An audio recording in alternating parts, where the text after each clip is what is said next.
저기 그 지역권표 보세요. 그 맞아요? 지역권 표시돼 있는데 여기 저 용융물권 중에서 저번에 우리가 지상권에 관해서 쭉 개관을 해봤고, 그 다음에 이제 두 번째로 지역권, 이따가 이제 나오게 될 것이 전세권. 여기 이제 지역권은 여러 번 이야기를 했어. 출제 비중이 가장 낮다고. 이유는 이제 실무상으로 이게 별로 활용될 여지가 없기 때문에, 별로 활용이 안 되는 거를 시험에 많이 내면 그래도 또라이라고 말, 아무 생각 없이 사내내고. 그럼 이 지역권이 왜 활용이 안 되는가? 그 이유가 시험에서 아주 중요하다는 거야. 그 이유가 이제 두 가지가 있는데, 한 가지는 저번에 가르쳐 줬어요. 여기 지역권하고 이제 기능면에서 거의 유사한 것이 요 상린권인데, 이 상린권이 이제 독립한 물권이 아니기 때문에 계약이 필요가 없고 등기가 필요 없더라고 말이야. 지역권은 독립한 물권이니까 지역권을 취득하려면 지역권 설정 계약체로 등기를 해야 되고, 그러면 이런 이제 주의토지 통행권이 인정이 되는 다음과 같은 사례의 경우에 여기에 갑지고 을지고 공로가 있다. 이게 이제 통행을 해야지 공로에 출입이 가능하다. 그러면 우리 법에서는 이 갑이지 을지를 통행하는 방법이 뭐가 있느냐? 첫째, 법이 정한 요건만 갖추면은 계약이나 등기 필요 없이 주의토지 통행권은 상린권에서 통행하는 방법이 있고, 219조. 그 다음에 이게 여기에 통행이 불가능하면 갑지 효용가치가 떨어지니까 자기 토지의 편익을 위해서 효용가치를 높이기 위해서 이 을지를 통행을 해야 되고, 이때 이제 통행을 목적으로 갑이 지역권 설정 계약체라고 이 앞으로 지역권 설정 등기를 하면 통행 지역권이라는 지역권을 취득해서 을지를 통행하더라. 편익을 정보받는 토지, 갑지가 요역지, 요게 성역지. 이 통행 지역권에 통행하는 방법도 있는데, 요걸 취득하려면 저번 주에 집중 가르쳐 줬어요. 계약이나 등기가 필요하기 때문에 이 지역권의 용도가 뭔지를 백성들이 잘 모르는데, 지역권을 취득해서 계약체로 등기한 사람은 거의 없을 거라고 말이야. 따라서 기능면에서 거의 유사한 계약이 필요 없고 법이 정한 요건만 갖추면 자동으로 인정이 되는 이 상린권에서 통행하는 경우가 일반이기 때문에 지역권의 기능을 상린권이 대부분 대신하기 때문에 이게 활용될 여지가 없다. 정리 반드시 하고, 두 번째, 우리가 저번 시험에 지상권 같으면은 이 설정 목적이 딱 제한이 되었어요. 수목이나 건물, 기타 공작물을 소유하기 위해서. 따라서 이거 공부한 사람 같으면 속된 말로 초등도 이해할 수 있는 권리라고 합니다. 목적이 뚜렷하기 때문에 이 을이 건물 짓고 있지만 토지 없다, 빌려서 여기다 건물 짓자, 이런 용도니까 이거는 누구나 다 아는 거라고 말이야. 근데 지역권은 설정 목적에 제한이 없다고 말할게. 요거는 지금 통행을 목적으로 지역권이 설정이 됐는데, 이런 것뿐만이 아니고 인수 지역권이라고 그래서 여기에 갑지가 있다, 물이 필요하다, 여기에 을지가 있다, 여기에 저수지가 있다. 물을 끌어다가 공급을 받아야지 갑지 효용가치가 높아진다. 물을 끌어오기 위해서 을지를 사용을 하던다. 이런 게 이제 인수 지역권에서 요역지, 성역지, 물을 끄집어오기 위해서, 또는 이런 지역권도 있다고 말어. 여기에 갑지가 있다, 장마철에 비가 많이 와서 골이 생겼다, 여기에 을지다, 토사가 풍부하다, 토사를 채취하다 골을 메꿔야지 효용가치 높아진다. 따라서 이 경우는 토사를 채취할 목적으로 을지 소유자 을하고 지역권 설정 계약처와 등기를 해서 토사를 채취하다 골을 메꾸면 토지의 효용가치가 높아진다. 이런 걸 토사 채취 목적의 지역권 거래요. 이처럼 이제 자기 토지의 편익을 위해서라면, 효용가치를 높이기 위해서라면 목적 불문하고 지역권 설정이 가능해요. 그러니까 이거는 역설적으로 지상권처럼 설정 목적에 뚜렷해 버리면 법의 법자도 모르는 일반 백성들도 이런 걸 이용할 수 있겠지만, 지역권은 도대체 뭐 때문에 설정이 되는데 이 목적이 지금 다종다양하다 보니까 역설적으로 이걸 지역권의 용도를 모르는 백성들이 대부분이 법 전문가도 마찬가지고 모르니까 써먹을 일이 없다는 거야. 그래서 두 번째 이유, 시험에서 아주 중요하니까 정립 반드시 하고, 그 다음 저번에 또 이런 걸 가르쳐 줬어요. 지역권은 요즘은 그 출제 비중이 높아져서 최근에는 이제 1년에 한 문제 정도는 지금 나오고 있는데, 옛날과 달리 나오는 부분이 정해져 있다고. 첫째, 지역권의 개념 내지는 의의하고, 특히 지역권의 개념 의의를 정리할 때는 이 한자를 꼭 유념하는 거. 이게 땅지자라고. 지역권 한자로 이렇게 써요. 여기서 여기란 말은 영무를 말이야. 못 알아들으면 서비스를 말이야. 이건 땅지자고. 토지가 서비스를 정받는 권리가 지역권이야. 토지가 편익을 정받는 권리가 지역권이라고 말이야. 따라서 토지에 거주하는 사람이 편익을 정받는 그걸 인여권이라고 그래요. 방금 이런 예를 들어줬단 말이야. 여기에 갑지가 있고 여기에 을지가 있고 을지가 있다. 여기 토사가 풍부하다. 여기에 이제 고를 생겨서 이 고를 메꾸기 위해서 토사를 필요로 한다. 그러면 토사 채취 목적은 지역권 설정이 가능하지만 이유는 토사를 채취하다 토지가 편익을 정받기 때문에. 그러니까 여기에 이제 거주하는 갑이라는 사람이 도자기 공이다, 유리생산업자다, 도자기 국가에서 유리생산에 토사가 필요하다. 이런 경우도 지역권의 대상이 되는가. 이 경우는 토사를 채취하다가 토지가 편익을 제공받는 게 아니라 여기에 거주하는 도자기는 도자기 국가 유리 생산하니까 사람이 편익을 정받기 때문에 이런 거는 지역권의 대상이 될 수 없으니까 개념에서 특히 요 주의라고. 특히 이제 개념에서 여기 이제 지역권의 권리는 이 요역지 전부를 위해서 승역지를 사용하는 권리가 지역권이에요. 따라서 요역지는 반드시 한 필이라도 되지만 승역지는 굳이 한 필 전부일 필요가 없으니까 한 필 일부에도 상관이 없다. 이런 기본적인 개념 딱 정리하고, 그다음에 두 번째로 이제 시험에서 집중 나오는 것이 지역권의 성질이라고 말이에요. 여기 이제 첫 번째로 방금 이야기한 것처럼 지역권은 설정 목적에 제한이 없다. 이거 특징 딱 염두에 두고, 그다음에 두 번째로 이제 여기 재산권이나 전세권하고 같은 용역물권이지만 여기 또 차이가 하나가 있어요. 중요한 차이가. 저번에 배웠던 재산권 같으면 여기에 갑소유 토지다. 을이 빌려서 재산권 취득했다. 기간 만료 시까지 재산권자가 토지를 독점해서 사용하는 거예요. 재산권이든 전세권이든 존속기간 만료 시까지 빌려 쓰는 애가 독점해서 사용하는데 이게 특징인데 지역권은 그게 아니라는 거예요. 예를 들어서 시험에서 가장 많이 출제하는 통행지역권. 여기에 갑지 요역지다. 여기에 승역지다. 그러면 이 갑이라는 사람이 이 승역지를 독점해서 사용하는 게 아니고 승역지 소유자 을도 갑의 통행을 방해하지 않는 한도 내에서는 이 을지를 공동으로 이용할 수 있단 말이야. 그래서 다른 용역권과 달리 지역권은 토지 공동 이용의 특색이고, 그래서 이제 우리가 물권법 들어오자마자 물권적 조건 공부를 했는데 이런 걸 공부를 했단 말이야. 이 점유가 수반되지 않는 물권, 저당권하고 지금 공부하는 지역권, 이런 거는 점유 침탈이 있을 수가 없기 때문에 논리학적으로 물권적 반환 조건을 인정할 수 없다. 이걸 가르쳐 줬는데 방해자하고 방해방 조건 인정이 되고, 승역지를 제3자 침탈 뺏어갔을 때 얘가 야 인마 이 토지에 내가 지역권 가지고 나에게 판단하라 안 되지 않겠냐 그 이야기야. 얘가 독점 쓰는 게 아니니까. 따라서 저당권뿐만 아니고 지역권도 점유가 수반되지 않는 물권이기 때문에 점유 침탈이 없다. 따라 점유 침탈을 필요로 하는 반환 조건 인정되지 않는다. 진짜 틀리지 마세요 이런 거는. 그다음 여기서 지역권도 여기서 기타 부종성, 수반성, 불가분성 요 세 가지 성질이 인정이 되는데 하도 물어본단 말이야. 여기 부종성 같으면 이런 걸 말하는데 지금 지역권은 요역지의 편익을 위해서 설정이 되기 때문에 요역지 소유권에 종속된 성질을 간다 그 말이야. 따라서 이제 지역권은 요역지와 분리해서 지역권만을 양도하거나 다른 권리 목적 예컨대 저당권의 객체로 삼을 수가 없다는 거. 이 부종성 때문에 따라서 인정되는 게 수반성인데, 따라서 여기 저 지역권은 요역지 편익으로 설정이 되니까 요역지 소유권에 종속된 성질을 갖는다. 부종성. 한자로 부종성. 따라서 소반성. 요역지에 대한 소유권이 이전이 되면 지역권도 따라서 이전이 된다. 이런 거를 소반성. 따라서 요역지에 대해서 소유권 이전 등기만 경료되면 소유권 넘어가니까 지역권은 굳이 지역권 이전 등기를 하지 아니하더라도 소반하니까 자동으로 이전이 된다.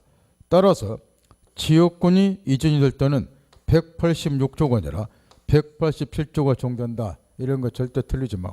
시험에 나오고 꽁짜로 주겠는 건데 다 틀고 나온단 말이야. 소반성 때문에.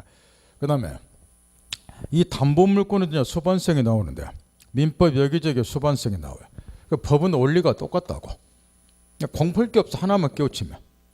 여기 이제 소반성이라는 거는 특징이 아주 중요한 특징이 하나가 있어요. 이게 이제 담보물권은 나오고 전세권은 나오고 계속 나오는데 지금 소반성 인정되는 게 이 부종성 때문에 이제 소반성이 인정이 되는 거라고. 요것 때문에 이렇게 담보물권도 마찬가지고. 여기 지금 지역권은 요역지의 편익을 설정이 되니까 요역지 소유권의 종속된 성질을 갖는다. 그래 논리적으로 이전되면 따라서 이전된다. 요리 되는 거예요. 따라 이제 소반성이라고 하는 것은 여기 지역권이 여기에 종속된 성질을 가니까 넘어가면 같이 넘어가는데 이리 보는 것이 합리적이기 때문에 이 소반성이 인정되는 거예요. 그러나 소반성이라고 하는 것은 절대적인 건 아니라는 거예요. 여기 지역권도 마찬가지고 전세권에서 또 나오지만 전세권은 그것도 마찬가지고 담보물권도 다 마찬가지고 절대적인 거 아니라는 거예요. 넘어가면 같이 따라 넘어가는 게 합리적으로 보니까 이 소반성 인정이 되지.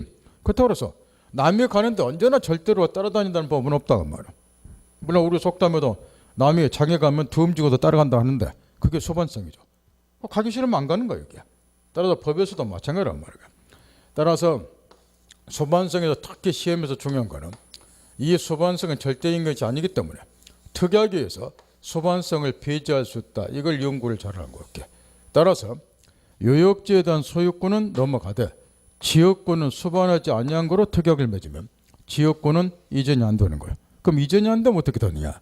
소반하지 않은 지역권은 당연히 소멸이 된다는 거. 나는 지역권이 필요하지만 나는 필요 없다. 그럼 소반 안 하는 거예요. 특약에서. 소반하는 지역권은 소멸이 되는 것이고. 그 다음 불가분성.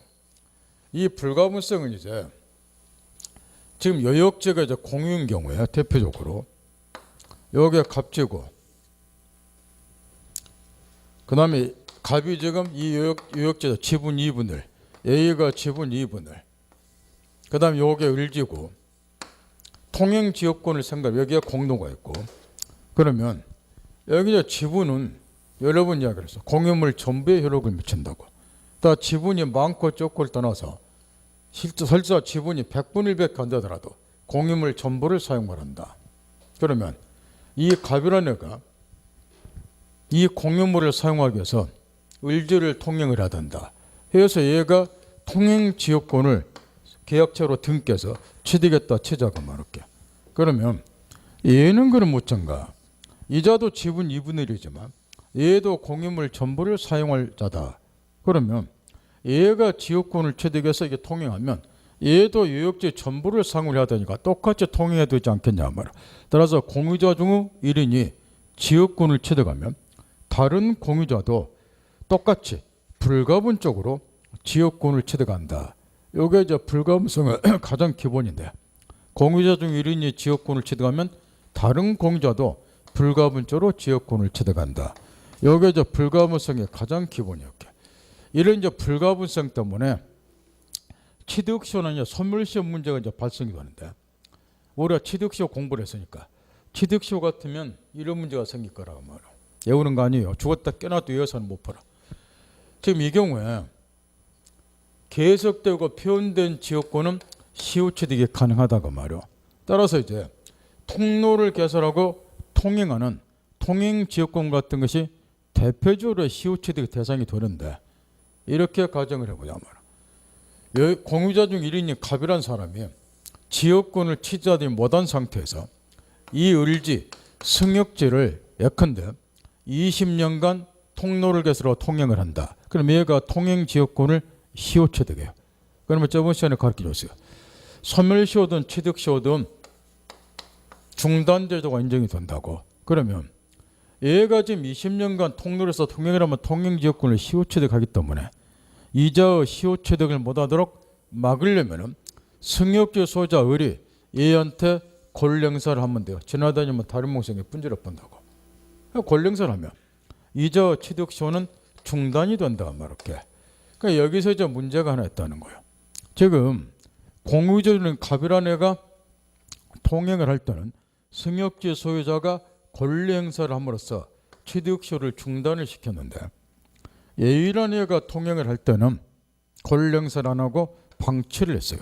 그러면 A라는 공유자가 통로개설하고 20년간 통행을 하게 되면 얘가 흔히 말하는 통행지역권을 시효취득을 하게 되도록 해. 여기서 저 논리적 모순이 생긴다는 거야. 지금 얘는 공유자 중에 갑에 대해서만 취득시효를 중단을 시켰어. 그럼 일단 취득시효 못해 얘는.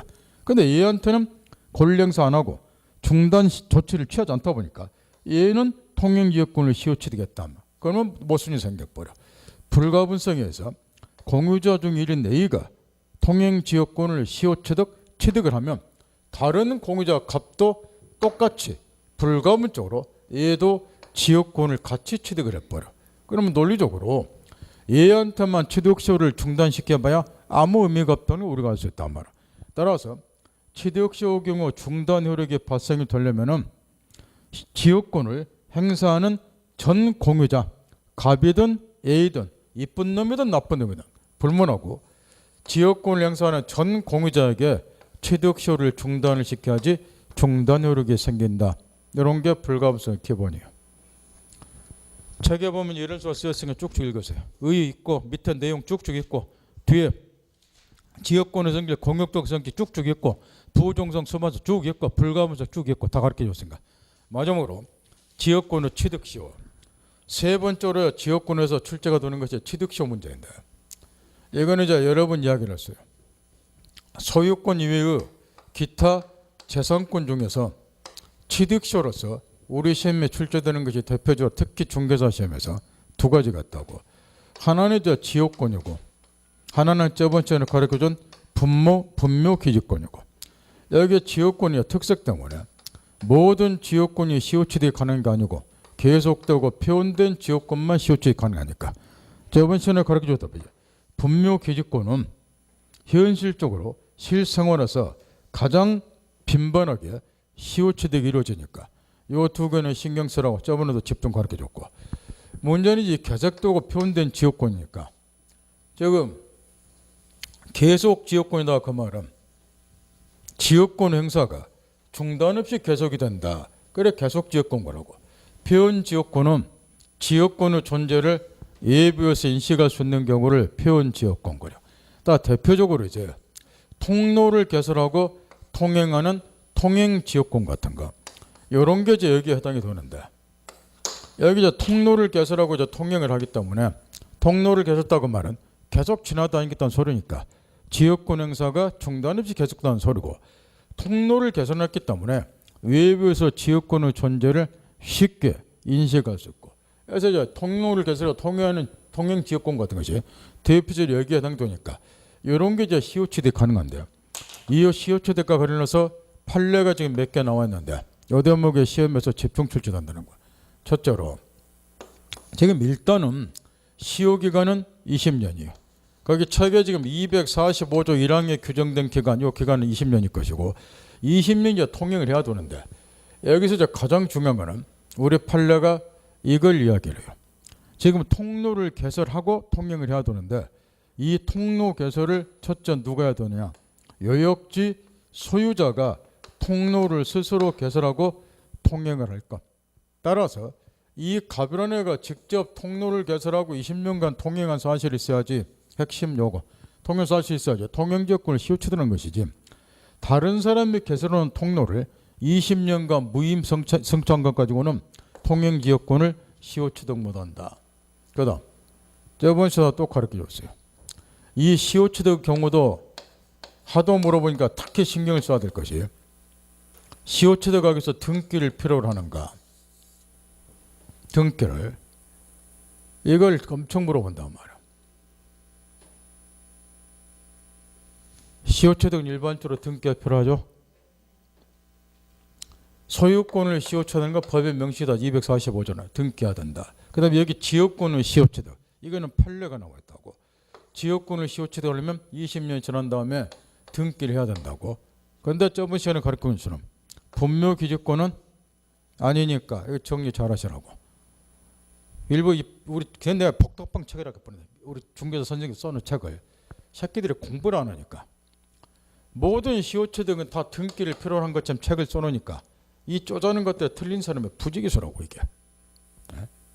그거 외우고 다니는 거야. 시효치는 특혜된다고. 등쾌하든 어디 갔어요? 안 하는 경우도 있는데. 분리해서 정리 잘 하시라고. 그 다음 여기서 또 중요한 게 뭐냐 그러면은 중요한 게 우리가 아까도 이야기했다시피 이 경우에 지금 이게 이제 시험에서 가장 물어보는 사례인데 요 값이 통행 지역권에서 통행하는 방법이 있고 여기는 상림권 219조 주의토지 통행권에서 통행하는 방법이 있어요. 근데 법은 원리가 똑같다고 말이야. 그래서 뭐가 똑같냐 그러면은 우리가 저번 주에 상림권에서 압도적으로 시험에 나온 것이 주의토지 통행권이다 판례가 발달됐고 그 판례를 몇 개 가르쳐준대. 그 중에 하나가 이런 게 있었다고.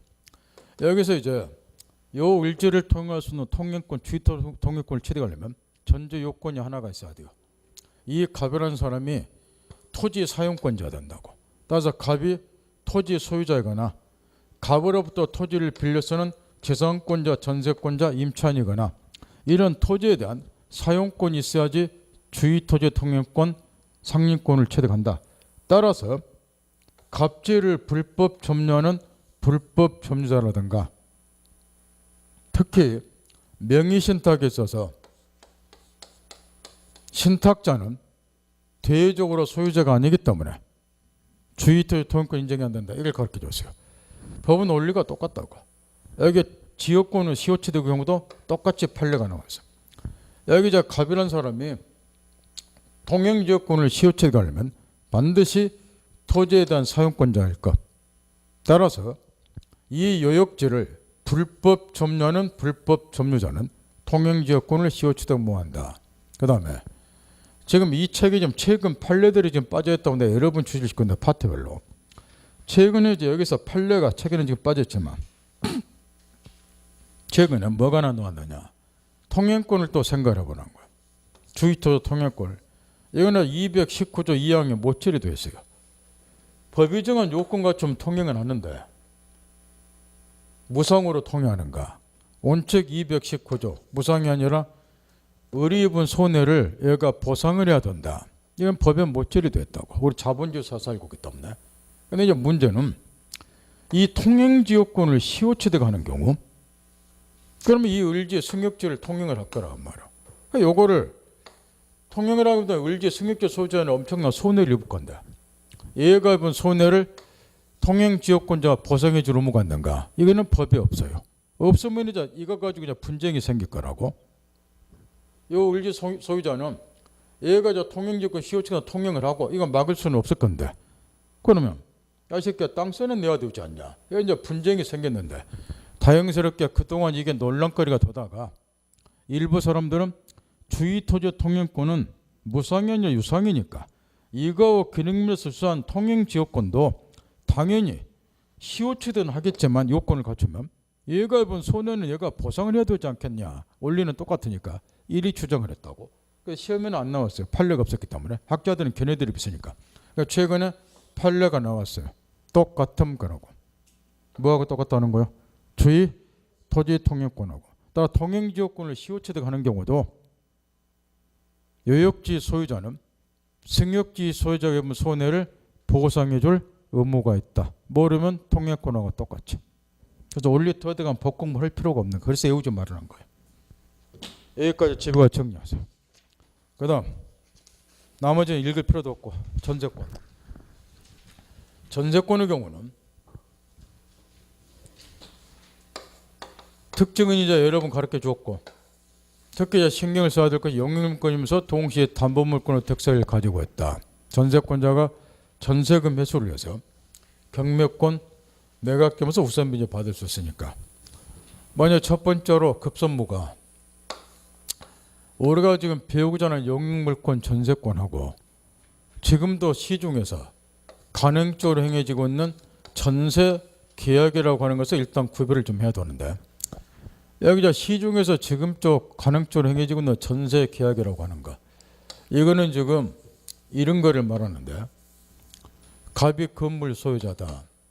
얘가 건물을 빌려 쓰고자 한다. 그러면 전세 계약을 체결하고 이 경우는 이제 등기는 안 하고 그래서 이제 흔히 이거를 일부 사람들은 미등기 전세 등기를 하지 않는다 이렇게도 부르는데 그 정확한 용어는 아니고 대신 이제 얘는 전세금을 지급을 하고 전세금이라고 이제 명칭부터 한 1억 원 지급하고 기간 만료 시까지 이자를 이제 법 모르니까 전세권자로 보통 부르고 일반 백성들은 기간 만료니까 건물 사용하고 끝나면은 반환 얘는 전세금 돌려주고 이게 지금 우리가 시중에서 겪고 사는 전세 계약이라고 하는 건데 명칭이 이제 전세란 말은 들어갔지만 이거는 실제로 우리 민법으로 말하면 임대차를 말하기 때문에 이거는 우리가 지금 배우고 있는 물권법 전세권에 관한 규정이 적용되는 게 아니고 계약법 임대차에 관한 규정이 적용이 돼요.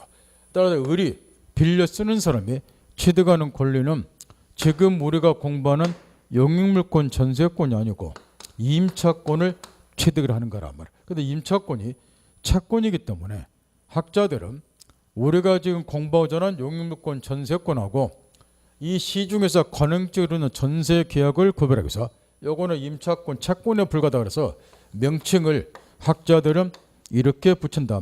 우측에 요거를 채권적 전세 이렇게. 따라서 우리도 지금부터 정확히 요건을 써야 돼요.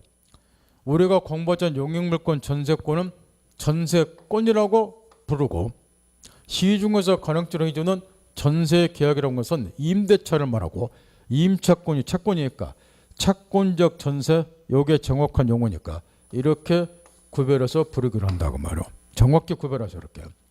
근데 이제 문제는 이 지금 관행적으로 채권적 전세라고 하는 것이 이게 우리나라에서 자연 발생적으로 이게 나오게 된 건데 나오게 된 배경을 좀 이해를 해야 돼요. 이게 1945년도 해방이 되고 나서 해외 동포들이 대거 귀국을 했어 이렇게.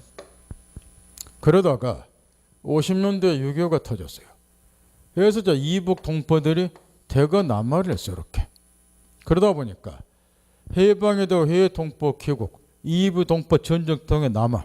따라서 남쪽에 주거용 집은 몇 채 안 남아있다. 그게 또 전쟁통에 많이 없어졌고 이걸 필요로 하는 사람들은 많고 공급량은 적은데 수요자는 많고 그래 어쩔 수 없이 집이 없는 사람은 나무 집을 빌려서 쓸 수밖에 없었는데 이 와중에 자연 발생적으로 나오게 된 것이 전세 계약이라는 거다. 우리가 지금 정확히 구별해서 부르자면 채권적 전세였단 말이야.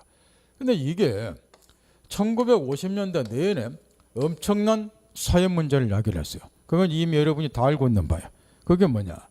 이 사람의 취득한 권은 임차권이기 때문에 채권에 불과한 거야. 따라서 갑이 건물 빌려준 상태에서 제3자 변경에 매각했을 때는 난리법석이 난단 말이야. 전속 물론 중에 얘가 소유권 주다 반환 청구하면 있잖아요. 임차권 주다 반환 거잖아요. 뭐하기 때문에 전속 중에 명도가 거래 나왔고 전재산은 마찬가지 전세금이라 부른 것은 실제로는 보증을 말이죠. 전재산 보증금을 날려버리고 이게 이승만 시절 1950년대 때 대한민국을 들썩들썩 할 만큼 사회 문제를 야기를 해서 이렇게 해서 현행민법을 제정을 하면서 현행민법은 1960년 1월 1일부터 시행이 되었고 지금 여러분이 배우고 있는 민법이 이 민법인데 우리가 지금 45년도에 해방이 됐음에도 불구하고 50년대 말까지 우리 대한민국에는 일본 민법이 시행이 됐어요. 민법은 사법으로서 워낙에 방대하기 때문에 우리 국회의원 손으로 민법처를 만드는데 물경 15년이 걸렸다. 워낙에 방대하기 때문에 그래서 우리 국회의원 손으로 만들어진 현행 민법이 시행된 것은 60년 1월 1일부터였다고 말할게. 그 전에 우리 대한민국에 시행이 된 일본 민법을 현행 민법과 구별하기 위해서 이거를 구민법 그래요 이렇게. 근데 이 현행 민법을 시행을 하면서 학자들이 이게 하도 사회 문제를 야기하니까 50년 내내 이 채권적 전세에 있어서 부동산 이용권자의 이용권을 강화시켜줄 필요성 때문에 짠하고 불쌍하니까 이 채권적 전세를 용익 물권 전세권으로 승격을 시켜서 현행 민법에 도입을 한 거라고 말할게. 그럼 이게 전세권으로 바꿔치 가면 어떤 일이 벌어지는가? 빌려 쓰는 사람이 완벽하게 보호를 받더라는 거야. 이 전세권은 물권으로 되어 있기 때문에 전세권 설정 계약처라고 반드시 등기를 해야 될 것이고 제에서 전세권을 취득하면 물론 전세금을 줘야 되고 전세 목적물을 제3자에게 양도하더라도 전세권은 물권이니까 절대권으로서 전세권을 가지고 누구한테나 주장할 수 있겠죠. 그래서 얘한테도 전세권을 주장해서 반환 거절하니까 기간 만료시까지 전세권자가 목적물을 자유롭게 사용 수익하고 기간이 만료가 될 때 전세금을 누구로부터 회수하는가. 여기에 우리 민법에 규정이 없어요. 따라서 판례가 나왔는데 이 판례는 물론 여러분이 다 알고 있겠지만 시험에 아예 쏟아져 나오고 이게 이제 대항력이 있기 때문에 대항력 갖춘 상태에서 목적물이 양도가 되면 주택임대보호법 3조 사항처럼 양도는 모든 법률상의 주의가 양수에 생겨된 것으로 간주가 되기 때문에 전세금 반환 채무도 A한테 따라 기간 끝나면 A한테 전세금 돌려받으니까 완벽하게 보호가 된다는 거. 그래서 이런 취지에서 채권적 전세에 있어서 부동산 이용권자 이용권을 강화시킬 필요성 때문에 채권적 전세권을 영유물권 전세권을 성격지어 놓은 것이 우리가 배우자는 이 전세권하고 말할게. 그런데 방금 확인해 본 것처럼 전세권이 설정이 되면 빌려 쓰는 사람은 완벽하게 보호는 되지만 이게 실제로는 별로 활용이 안 되더라는 거. 이유는 여기 이제 전세권 설정자 A 입장을 생각을 해보라는 거. 이 전세권 설정자 입장에서는 이자가 전세권을 설정해 달라면은 광적으로 이걸 싫어했다고 말이야. 싫어하는 이유가 뭐냐? 이게 대항력이 있다 보니까 얘가 전세권을 설정해주면 건물을 제3자에게 팔아먹기 힘들고 지금 당장 이 건물을 사용할 필요가 있는 애는 사용 못하니까 살 생각 안 할 것이고 더 중요한 거는 은행으로부터 대출받는데 지장을 초래하고 선순위 전세권이 있으면은 병은행으로부터 후순위로 저당권 설정이고 돈 빌릴 때 지장을 초래한단 말이야. 나중에 경매 들어가면 선순위 전세권자가 매각gem에서 1. 자기 전세가 우선 변제받고 나머지가 있어야 은행이 채권을 쏘는데 이런 은행 바보 같은 은행이 어디 있겠냐고 말이야. 있을 수가 없지. 다 대출받는데 지장을 초래하고. 그 다음 이거는 저 물건이기 때문에 등기부에 전세금 1억 이게 등기가 돼요. 그러면 세원 포착이 되기 때문에 세금 문제가 또 대두가 될 거란 말이야. 그래서 이런저런 이유 때문에 건물 소유자가 전세권 설정을 기피할 것이고 그러면 아무리 좋은 제도로 하더라도 실무상으로 활용될 여지가 없고 따라서 이제 일부 학자들은 이걸 이제 검토를 해본 결과 건물 소유자들이 이걸 회피하기 때문에 아무리 좋은 제도지만 실무상으로 활용될 여지가 없으니까 이걸 도입할 필요가 없다. 활용할 여지가 없는 걸 뭐하러 법전에 넣어놓냐 이런 이야기요. 근데 다른 학자들이 지금은 그때가 1950년대 전세권이 활용이 안 되더라도 먼 훗날에 가면 분명히 활용될 여지가 있기 때문에 미리 도입을 하자 적극 주장을 해서 전세권이 현행민법에 도입이 된 거예요. 그런데 이 양반들 예상대로 1970년대 말부터 전국에 이제 아파트가 건축이 되기 시작했어요. 그러다 보니까 아파트 등을 중심으로 해서 주거용 건물에 대한 전세권이 서서히 활용이 되더라는 거예요. 전세금 이제 다액이다 보니까 전세권 설정이 간혹 이루어지더라는 거예요. 그러다가 이런 일이 또 벌어졌어요. 1982년도에 지금 70년대 말부터 아파트가 이제 건축이 되다 보니까 이 아파트 등을 중심으로 해서 영유물권 전세권이 조금씩 이제 활용되기 시작을 했는데 1982년도에 특별법인 주택임대보호법이 제정이 돼서 시행이 되기 시작했단 말이야. 그러면 여기 전세권은 이제 토지하고 건물이 모두 객체가 되지만 저번에 이런 것도 가르쳐 줬어요. 실무서는 주로 건물 전세권 활용이 돼. 이건 별로 활용이 안 되고 건물도 주로 주거용 건물이라고 해서 이제 82년도부터 이제 주택임대보호법이 시행이 되다 보니까 한 가지 이제 무슨 충돌이 생기더라는 거.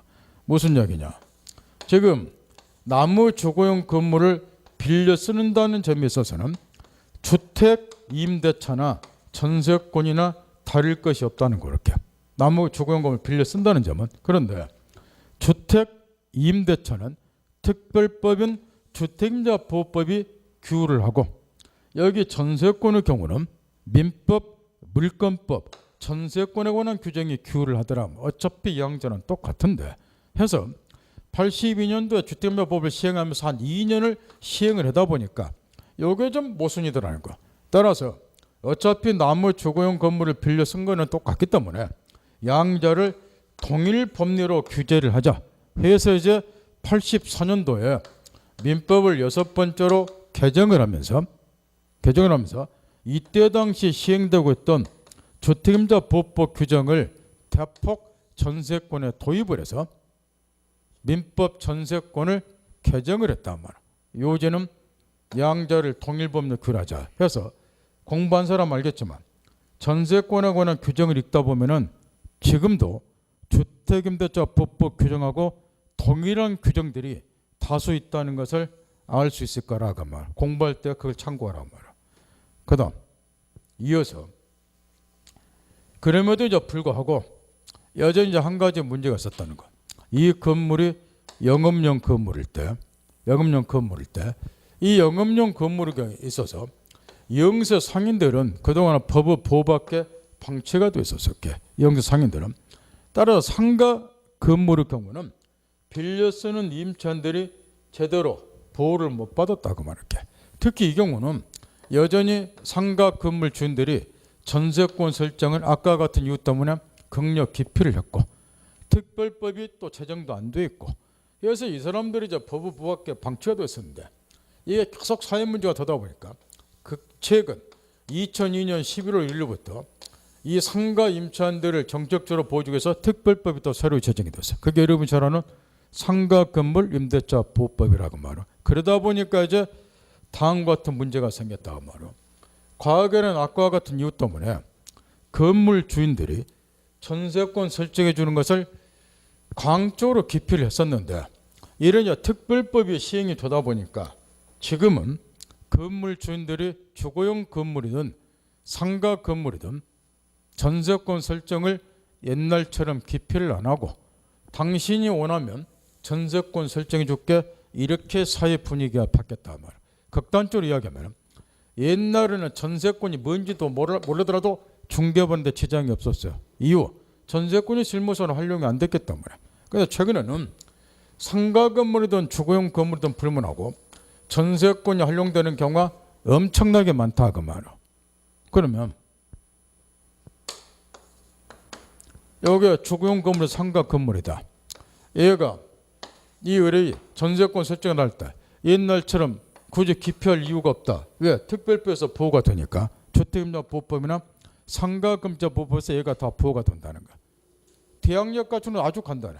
주택임대 보호법은 인도받고 중복 신고, 상가 건물은 인도받고 사업자 등록 신청하면 되고 얘 도움도 필요 없고 그러니까 특별법에서 다 보호가 돼요. 그러니까 얘가 굳이 전세권 설정을 기피할 하등의 이유가 없다는 거야. 따라서 요즘에는 건물 주인들이 이렇게 이야기해요. 당신이 원하면 전세권 설정해 줄게 이렇게. 근데 여기서 또 문제가 있다는 거야. 전세권이 설정이 되면 등기 비용이 들어간다고? 그러면 빌려 쓰는 사람이 이제 중개업자한테 당연히 물어볼 거라고. 건물 주인이 원하면은 나한테 전세권 설정 해준다 그러는데 이게 비용 들어가면서 굳이 전세권을 설정해 줄 필요가 있는가? 안 하더라도 특별법에서 나는 임차권만 취득해도 다 보호가 되는데 물어볼 거란 말이야. 이걸 이제 중개업자가 설명을 해줘야 된다는 건데 이게 곧 전세권의 독자적인 존재의라고 그래요. 특별법에서 빌려 쓰는 애들이 다 보호가 됨에도 불구하고 그러면 전세권이 사실 필요 없지 않냐고 말이야. 왜? 전세권은 아까 같은 역사적 배경에서 발생이 됐기 때문에 외국에서는 볼 수가 없는 시험에서 이런 것도 자주 물어봐요. 우리나라에만 특유하게 인정이 되는 제도라 말. 이게 아주 의미가 있는 제도인데 외국에서는 볼 수가 없기 때문에 전세권은 용익물권이. 근데 특별법이 시행이 되다 보니까 빌려 쓰는 애들이 특별법에 다 보호가 돼요. 그럼 전세권 필요 없지 않느냐고 말이야. 그럼에도 불구하고 전세권이 필요한 게 있다. 그걸 전세권의 독자적 존재 의익을 하고 이걸 중개업자가 설명을 해줘야 된다고. 설명하세요. 다 알죠? 네. 이 경우에 이제 가장 전세권의 뛰어난 장점이 하나 있다는 거예요. 이 특별법의 그게 단점이기도 하고 그게 뭐냐 그러면 이게 전세권이 설정이 안 되면 그냥 임대차 계약서에서 얘가 임차인이라고 말이야. 보증금 1억이다. 기간 만료됐는데 빌어먹으면 보증금 반환을 빨리 안 해주라. 이게 병폐예요. 지금 사회 문제가 되고 있고. 보증금 빨리 반환 안 해줘. 안 해준 이유가 뭐냐. 이 경우에 임차인은 보증금 매수로서 임의 경매권이 없다고 이게. 그러니까 강제 경매를 해야 되기 때문에 절차를 밟아야 돼요. 하나만 물어봅시다. 여기 임차인의 경우는 분명히 이렇게 돼 있다고. 임대차 계약서에도 계약서 썼을 거니까 보증금 1억 기재가 돼 있다고. 그죠? 그럼에도 불구하고 왜 임차인은 얘가 보증금 반환했을 때 얘 소유 건물을 경매 처분하려면은 집행 권한이 필요한가? 집행 권한이 필요하죠. 바꿔 말하면 보증금 반환 청구 소송 제기해서 분명히 계약서에 보증금 1억 지불했다고 임대 계약 써 있다고. 근데도 이거는 믿음이 안 가니까 객관적인 검증 거쳐라서 보증금 반환 청구 소송 제기해야 된다고. 그래서 승소 판결 확정이 되면 이 확정 판결을 무엇으로 삼아서 집행 권한, 집행력에 부여된 공정 증서를 말하죠. 그럼 이 집행 권한으로서 강제 경매를 하는 거라고. 그럼 왜 이거는 강제 경매해야 되나요? 난 매 시간마다 지금 가르쳐주고 있어. 임대차 계약서는 등기부하고 달리 공적 장부가 아니죠? 아니잖아. 지그들끼리 썼잖아. 못 믿잖아. 그 전세권의 경우는요. 전세권은 등기부라는 공적 장부에 전세금 1억 기재되죠. 저번 시간에 배워서 등기에 뭐가 인정이 된다고? 추정력이. 전세금 1억 지불한 걸로 추정이 되잖아요. 공적 장부에 기재가 됐다고. 임대차 계약 틀리잖아, 등기부는. 그러니까 다시 뭐 하지 말라. 소송 제기해서 검증 안 거쳐도 돼. 전세금 중개 확실하니까. 그러니까 바로 뭐 하라. 경매하라. 그 전세권자 경매는 담보권 실행 경매다 그래서 이런 걸 뭐라고 불러요? 임의 경매. 이게 뛰어난 장점이라고. 그죠? 근데 이런 것도 좀 생각할 줄 아는 정도 실력은 갖췄죠. 이제는 강제경매, 임의경매 이게 등기 추정료도 관련 있고 하는 거를 그 정도에서 말하더랬을 거예요. 따라서 이제 중개업자가 그걸 가르쳐 줘야 된단 말이야. 만약 임대차 종료시 아가 보증금 반환을 지체해버리면 당신은 임의경매가 안 되기 때문에 소송 제기해야 된다. 그래서 이때 임차인이 이제 권리구절 신속하게 가도록 하기 위해서 특별법이 어떻게 되어 있어? 소송을 해야 되니까. 일반적인 소송 절차 6개월이 걸린다고. 근데 1개월 만에 끝내서 빨리빨리 구제해 주자 해서 주택임대법이나 상가금지법에 보면은 보증금 반환 청구 소송은 무슨 법에 의한다? 소액사 그렇죠. 이렇게 연결이 다 되는 거야. 소액사건 심법에 의한다 이렇게 돼 있잖아.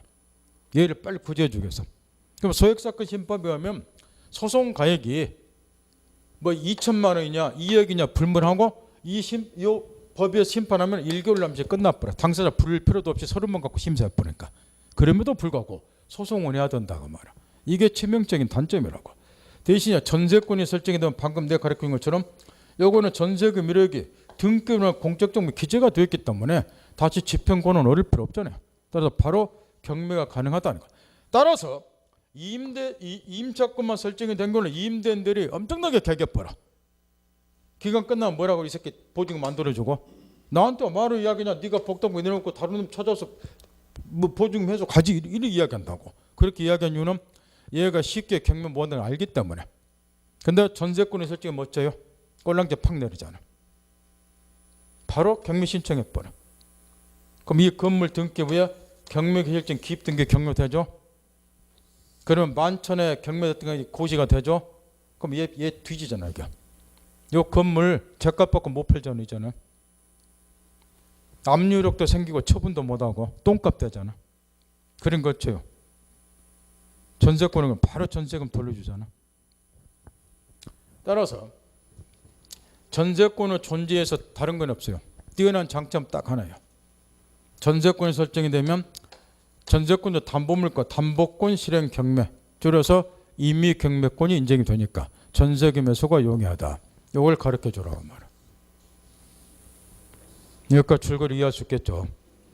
이 배경을 집에 가서 연구 많이 하세요. 뭐 나머지는 한글 아니까 쭉쭉 읽으면 돼. 거기 전세권의 쭉쭉 읽으세요. 가로친 2번 채권적 전세 민법상 임대차 종료 가로친 3번 우리 민법의 특유한 제도다. 쭉쭉 읽으세요. 전세권은 법적선도 동그라미 1번 토지도 객체하지만 농경지는 전세권은 목적이 될 수 없다. 이유는 과거에 농지기획법에 여러분이 국사 시간에 배웠겠지만 농지는 농민에게 돌려주고 해서 농지 임대차를 엄청 규제를 했어요. 그런데 그 농지개혁법이 폐지가 되고 이게 농지법으로 흡수가 됐는데 지금은 농지법에서도 2차 과목에는 배우는 농지법에서도 농지 임대차의 원칙들을 금지를 시키고 있죠. 다음에 농지법 23조 등에서 농지임대차가 외적으로 허용이 되게. 따라서 농지개혁법의 취지를 살리기 위해서 농경지는 전세권은 목적이 될 수 없는데 전세권 설정은 농지임대중과 마찬가지가 되니까. 따라서 농지임대차는 민법 말고 농지법에 의해서 외적인 경우만 허용이 되는 거예요. 민법 공부 잘하면 다른 과목 공부도 잘하셔. 다 연결이 되어 있기 때문에. 그 다음 나머지 쭉쭉 여기서 우측까지 쭉 담보물권 성질 관계다 쭉쭉 있고 전세권의 취득 관련해서 이건 이제 물권이기 때문에 전세권 설정과 물권적 합의 등기하고 반드시 전세금 지급이 있어야 되고 그 밑에 섹션 1번 판례에서 2번 3번 판례가 아주 중요한데 이건 이따가 저당권에서 동일한 취지의 판례가 나오지 이거 따로 공부하면 안 되고 저당권에 나온 판례하고 세트로 묶어서 정리해야 되니까 체크만 딱 하고 전세금 받는 지급해야 된다 쭉 있고 뒤에 동그란 니은번 판례 다시 한번 있고 전세금 지급에서는 현실적으로 수수할 필요는 없다. 기존의 채권을 전세금을 지급에 가름할 수 있다. 쭉쭉 있고 밑에 내려가서 전속견 여러분 몫인데 주의할 것 한 가지. 아까 이런 말 했어요. 토지 위에 건물도 전세권이 객차되는데 이 건물이 주로 주거용 건물이더라고. 따라서 주거용 건물이란 말이야. 해서 이제 전세권에 주택임대 보호법 규정을 대폭 도입을 했다. 84년대 이야기를 해줬단 말이야. 그게 여기에 이제 그대로 적용이 돼요. 이 건물이 주로 주거용 건물이다 보니까 건물 전세권자를 특별히 보호하기 위해서 두 가지 특칙 인정이 되고 있어요. 그게 이제 주택임대 보호법 규정을 도입한 거예요. 최단 존속기간 1년 이상으로 하라. 뭔만 건물 전세권에서만. 여기 이제 지금 현재 주택임대 보호법 규정은 최단 존속기간 2년 이상으로 되어 있죠. 근데 84년 당시에는 주택임대 보호법상 최단기가 1년이었다고. 근데 이제 주택임대 보호법은 89년도에 지금도 기억이 생생한데 이게 노태우 정부 시절이었다고. 갑자기 임차인을 보호하기 위해서 최단 존속기간 2년 이상으로 늘려본 거야. 그 다음 이때 이제 무슨 일이 벌어졌느냐. 나이가 지금 50대 이후는 기억이 생생했지만 무슨 일이 벌어졌느냐. 임대인들이 이제는 최소한 임차인에게 2년간 기간 보장해준다. 그러니까 갑작스럽게 보증금을 2배, 3배 막 올려버렸어요. 염동사라네. 그러니까 보증금 장만을 못한 서민들이 전국적으로 한 50명이 자살을 했어. 자고로 나면 이 보증금 때문에 자살하는 서민들이 나왔다고. 그게 89년도 일이에요. 그러니까 이게 탁상행정의 아주 엉망진창으로 지금 법 개정한 모델이 된 사례인데 이게 노태우 정부 시절에 있었다고. 물론 여러분은 그때도 호주에서 이민 갔다가 최근 오셨기 때문에 국내 사정 기억을 못 하시겠지만 그래서 탁사 경쟁이 잘못돼서 애꿎은 백성들이 자살하게 만든 사건이 요 사건이에요. 한 50명이 자살했어요. 엄동설안에. 보증금 말을 못해서. 그러니까 여하튼 간에 요때 지금 2년은 늘었는데 요거는 이제 개정을 안 했기 때문에 84년도 주택임대 보호법처럼 최단기가 1년으로 되어 있고 그 다음 주택임대 보호법에 보면 법정갱신제도가 나와 있죠. 존속기간 만료된 6개월부터 1개월 전까지 갱신거절을 통지를 하지 않으면 전 임대차와 동일 조건으로 계약은 자동 갱신된다. 여기가 주택임대 보호법 법정갱신인데 6개월 1일까 토시는 안 틀리고 그대로 건물 전세권에 도입을 하다 보니까 건물 전세권의 경우에도 법정갱신이 똑같이 인정이 되렇게 주택임대 보호법을 도입한 거예요. 그래서 이걸 염두에 두고 그러면 다 틀리니까 요 두 가지 특징은 토지 전세권의 경우는 인정이 안 된다고. 이걸 미리 딱 전제를 하셔도 그래 안 틀리니까. 따라서 전세권 사례 문제 풀 때는 요즘에 전세권도 사례가 많이 나오니까 저번에 이런 이야기 됐어요. 전세권 출제 비중만 엄청 바뀌었다고. 옛날에는 한 문제 그것도 아주 쉬운 거에 나왔는데 왜 전세권 실무에서 활용이 안 됐기 때문에 뭐 판례라는 것도 없었고 최근에는 이제 두 문제까지 그것도 판례 위주로 더 나가서 사례가 출제가 되는데 전세권 문제 풀 때는 목적물이 토지인가 건물인가를 꼭 확인하는 습관 들여야 돼요. 왜 들여야 돼요? 건물이나 토지에 따라 이 존속기간이 달라져 버려 이게. 요것 때문에. 따라서 요걸 염두에 두고 나머지 여러분 쭉 읽으면 최단기 10년이다. 동그라미 건물 전세권은 최단기 1년 이상으로 한다. 제한이 있다. 그다음 존속권이 약정이 없는 것은 언제나 소멸 통과한다. 그 6개월이 지나야 된다. 법정갱신 312조 사항 우측에 넘어가서 판례 하나. 그 니은번 판례. 요 판례가 한 10대 시험에 나왔다. 이미 가르쳐 드렸으니까. 그 니은번 우측에 니은번 니은 187조가 정의된다. 여기 법정갱신은 당사자 합의 없이 법률의 규정에서 자동으로 갱신되기 때문에 변경된 게 할 필요 없잖아요.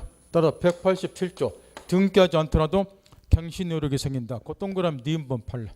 187조 관련해서도 한 10분 이상 나왔고 정리 따박따박 하시고 전세권 효력에서 거기 304조 1항 2항 요게 지금 이 조문 자체가 옛날로 시험에서 많이 물어봤고 최근에는 이에 관한 판례가 나와 있고 그 판례까지 시험에 나오는데 이 교재는 그 판례가 빠졌고 판례는 나중에 유학책 공부할 때 공부하기로 하고 일단 그 법조문 자체를 이제 옛날나 지금이나 변함없이 많이 물어볼까 조문만 좀 이해를 하고 넘어가면 되는데 만약에 갑이 토지 소유자고 얘가 빌려서 지상권이나 임차권을 취득을 해서 이렇게 그런 다음에 토지 사용권이 얘한테 있으니까 건물을 딱 지었어 이렇게 그러면 이 을이 이제 건물은 내 거기 때문에 이 건물을 A에게 빌려줘서 A가 전세권을 취득을 했어 이렇게 건물 전세권자 을은 동시에 전세권 설정자 동시에 지상권자 또는 임차인 그러면 이 전세권자가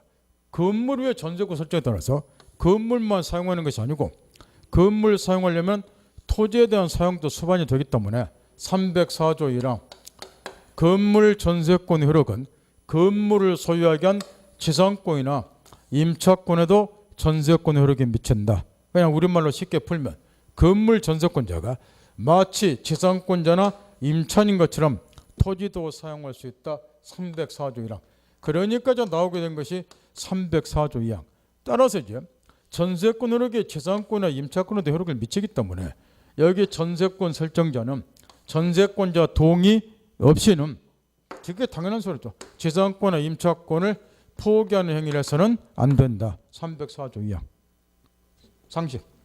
그 다음에 법정이상권 305조 1항 저번 시간에 또 이런 걸 이야기했어요. 현행법상 인정되는 법정이상권은 민법에 2개, 특별법에 2개. 그 중에서 압도적으로 시험에 출제되는 게 이따 뒤에 나올 저당권의 경우에 나오는 366조고 이제 305조 1항 여기 전세권의 경우에 성립되는 법정이상권인데 요거는 이제 어쩌다 한 번씩 출제가 돼요. 그 대신 나오면 딱 묻는 것이 정해져 있다고. 지금 305조 1항 법정이상권은 내용이 지금 이런 건데 지금 토지하고 건물이 동일인인 갑소유예요. 이때 이제 이 건물 위에다만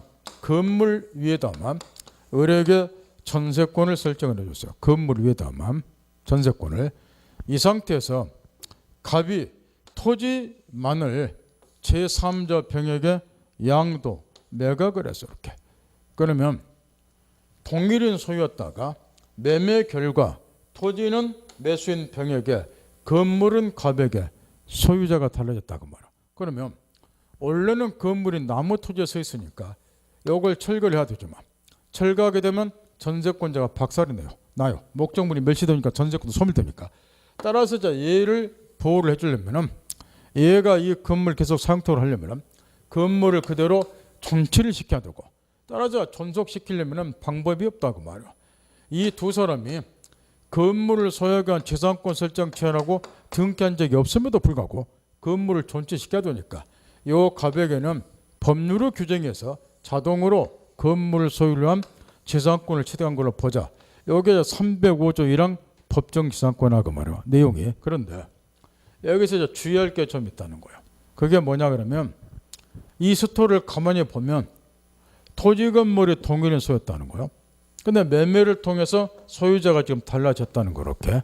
그러면 우리가 저번 주에 배웠어요. 마지막에 동일인 소유였다가 매매 결과 소유자가 달라지면 건물을 철거한다는 특약 등을 맺지를 아니하는 이상 건물 소유자에게는 일단 뭐가 인정이 되냐 관습법상의 법정이상권 인정이 된다고 말할게. 따라서 얘는 관습법에서 토지 사용권을 갖기 때문에 원래 건물 철거할 필요가 없어요. 무슨 이야기 하려고 하냐면 305조 1항 같은 것이 굳이 적용될 필요가 없다 그 말이야. 동일인 소유였다가 매매 결과 소유자가 달라졌기 때문에 여기까지 됐나요? 관습법상 법정 인정이 되니까.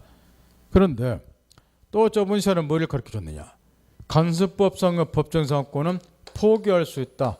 이걸 가르쳐줬어요.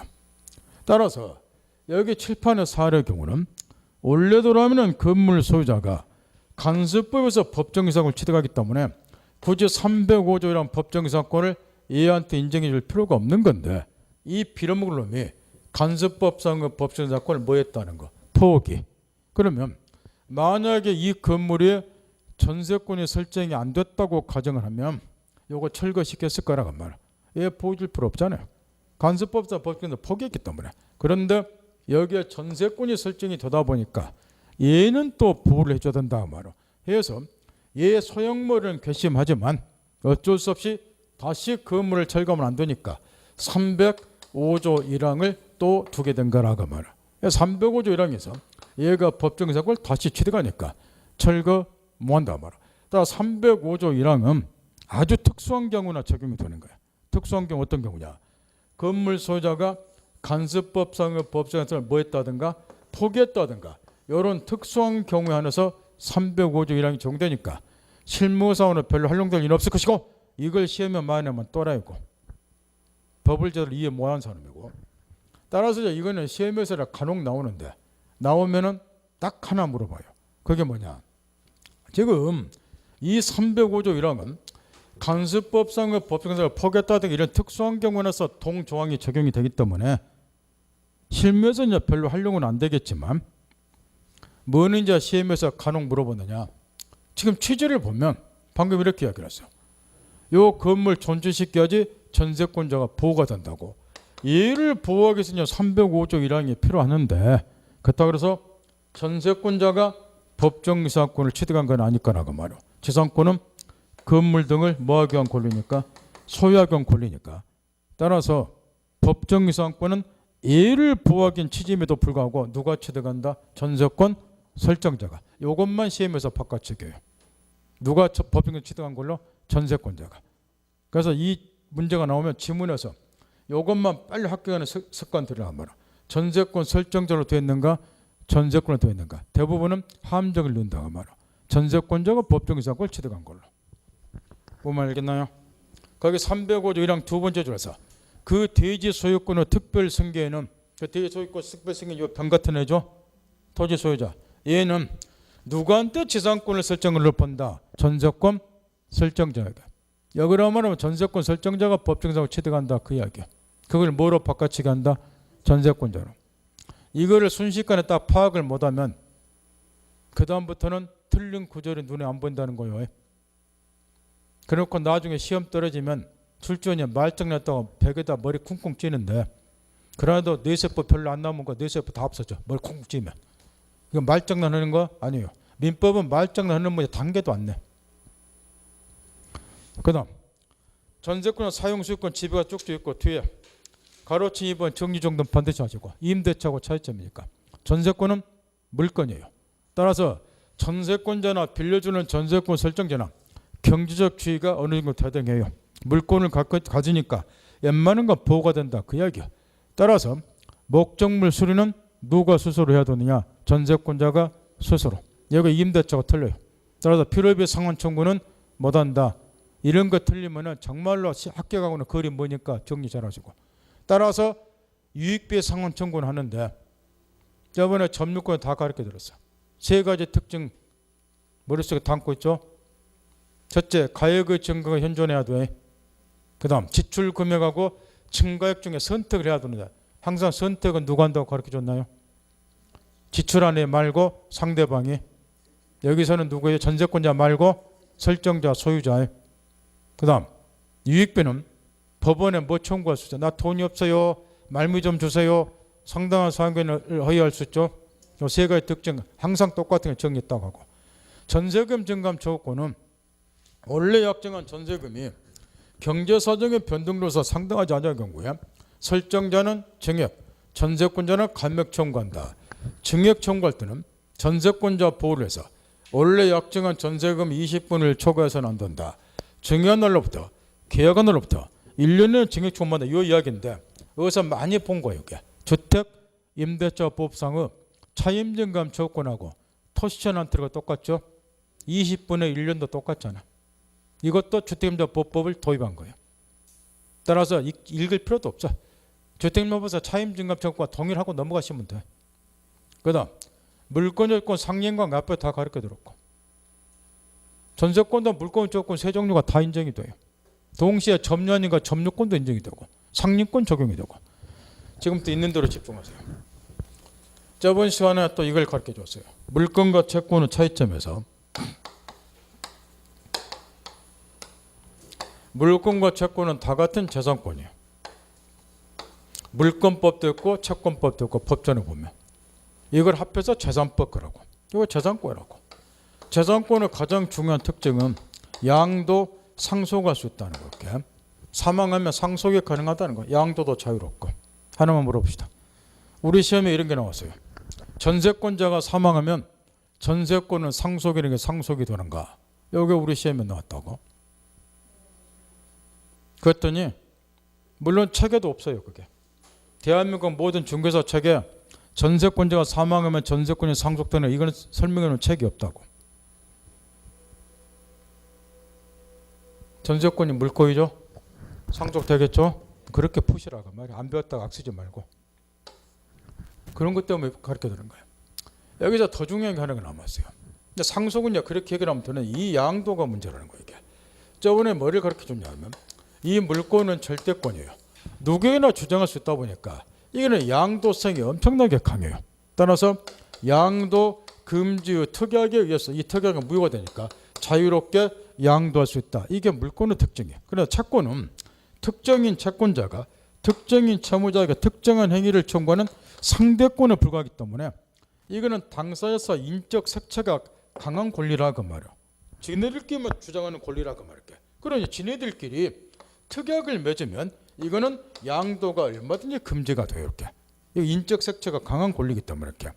이게 물권하고 채권의 차이라고 말이에요. 그래서 저번서는 뭘 가르쳐 줬냐. 지상권에서. 지상권은 물권이라고 말이에요. 따라서 당사자가 재산권 설정 계약 체결하면서 재산권 양도하지 말아라. 양도금지 특약. 재산권 담보 제공하지 말거라. 담보공유 금지 특약. 맺더라도 이런 거는 다 무효니까 자유롭게 재산권 양도할 수 있고 담보 제공할 수 있다. 이걸 가르쳐줬어요. 이런 걸 시험에서 물어본다고. 그러면 지금 우리가 공부하고자는 전세권도 현행법상 물권으로 되어 있어요.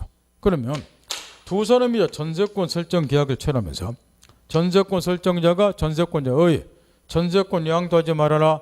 양도 금지 특약 맺었단 말이야. 전세권 담보 제공하지 말거라. 담보 공유 금지 특약 맺었어요. 그러면 전세권도 물권이니까 저번에 배운 재산권처럼 요 특약은 다 무효고 얘는 자유롭게 양도하고 담보 제공, 저당권 설정할 수 있는가? 그러면 더 이상 시험이 안 나오죠. 지상권에서 그걸 물어보고 끝낼 거고. 근데 전세권은 안 그런단 말이야. 양도 금지 특약 등을 맺게 되면은 요게 무효가 아니라 유효가 돼. 따라서 양도를 할 수가 없다 그 말. 마치 뭐처럼 돼버리냐? 채권처럼 돼버려. 채권처럼. 그래야지 이걸 시험에서 집중 물어보는데. 그러면 전세권은 현행법상 물권으로 되어 있음에도 불구하고 왜 채권처럼 설정행에서 양도 등을 금지를 시키면은 채권처럼 양도를 못합니까? 담보 제공 뭐합니까? 그건 아까 역사적 배경과 관련이 있어. 그래서 역사적 배경은 아까 10분 가까이 가르쳐 준 거렇게. 지금 우리가 배운 전세권은 역사적 배경을 살펴보면 지금도 시중에서 가능적으로 행해지고 있는 무엇으로부터 유래된 거예요? 채권적 전세로부터. 따라서 현행민법상 전세권은 물권으로 구성은 되어 있지만 채권으로서 잔재가 아주 강하다는 거. 따라 채권처럼 설정행위에서 양도 등을 금지를 시키면 양도를 못하니까 이 특징 아주 중요하니까 머릿속에 딱 입력시키고. 그렇지만 주의할 게 하나가 있다고. 좀 생각을 하면서 공부를 해보면 참 좋을 것 같은데.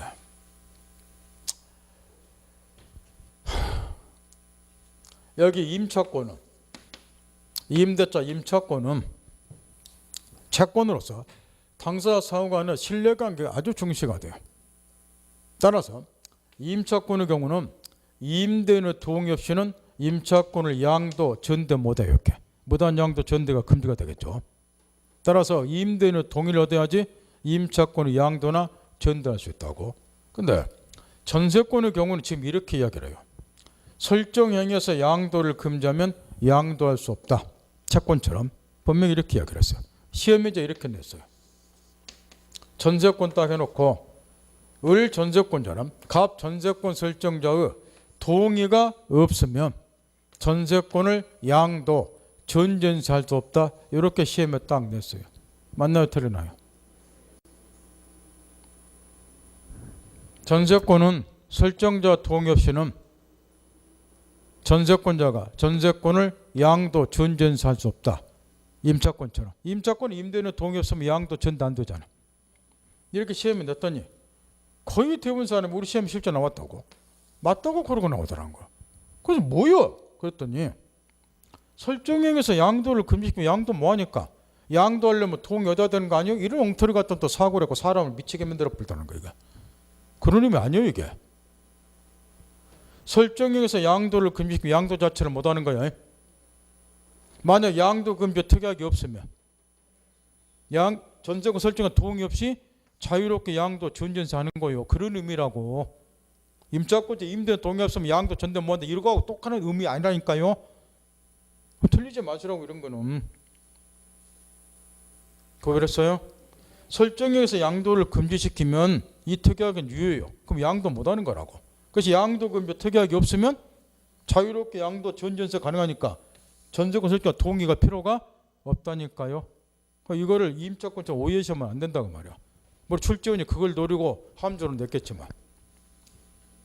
그 다음 우처로 넘어가서 따라서 설정형에서 양도 등을 이제 금지하면 양도는 못하겠지만 그런 금지 특약이 없으면 자유롭게 양도를 하는데 여기서 이제 논란이 된 것이 전세권의 양도 문제 뒤에 넘기세요. 제일 밑에 담보 제공 문제, 뒤에 전전세 문제, 마지막에 임대 문제. 이런 게 이제 처분과에서 논란이 되는데 전전세, 임대 이런 것들은 요즘에 거의 안 보고 집에서 읽어보면 되고 판례가 나와 있는 전세권을 양도하고 담보 제공하고 이 대목에서 판례를 중심으로 시험 문제가 엄청나게 나온다는 거예요. 그 양도하고 담보 우리 책에도 그 판례가 지금 두서없이 몇 개가 뒷페이지까지 쓰여있기는 있는데 중요한 거는 들어가는 있는데 이게 지금 엉망진창이 되어 있어요. 이렇게 판례 지금 쓰여 있는 것이 그대로 외우면은 문제 풀기 어렵다고 말이야. 그래서 이따가 양도 부분하고 담보 제공하고 이 부분만 판례 좀 살펴보고 전전세 임대는 여러분 목숨과 집에 가서 읽어보면 되고. 좀만 쉬었다 하죠.